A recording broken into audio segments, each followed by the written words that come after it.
True story. If I'm lying, I'm dying.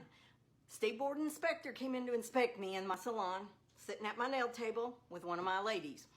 And we got to talking, and I asked her, how many salons do you normally inspect in a day? And she's just like, you wouldn't even want to know. There's hundreds that have to be inspected, hundreds, over a several 100-mile radius. She's one inspector. Now we're talking little hamlets, villages, towns, cities, one inspector for many hundreds of miles circumference. So anyway, she said when she first got hired on, she would normally notice when she'd walk into the walk-in type salons, the quickie ones, a lot of workers would run out the back door.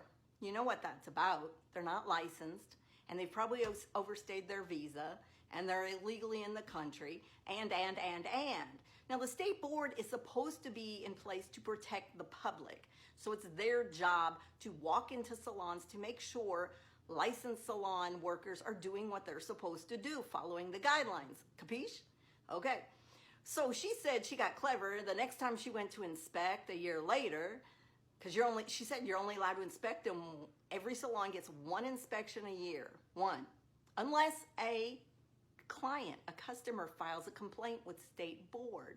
They're not allowed to go back and inspect anymore because that would be construed as harassment. When it was time to go inspect the salons again, she would go to the back door, push the big dumpster up against the back door, and then come in the front door, and they'd try to run out the back door and couldn't get out.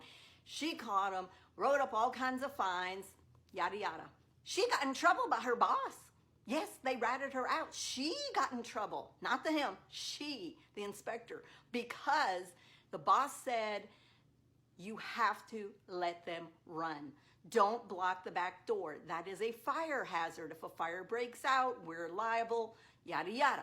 You cannot block the back door. Don't even chase them down the street was her instructions from her boss. If they run out the back door, just let them run. So now, people who are getting your nails done in public salons that you pay money for, a lot of times the people working there are not licensed. They're not legal. And they're doing whatever they want to do, and the state board can't do shit all about it unless you file a complaint with the state board of that state. Do you understand what I'm saying?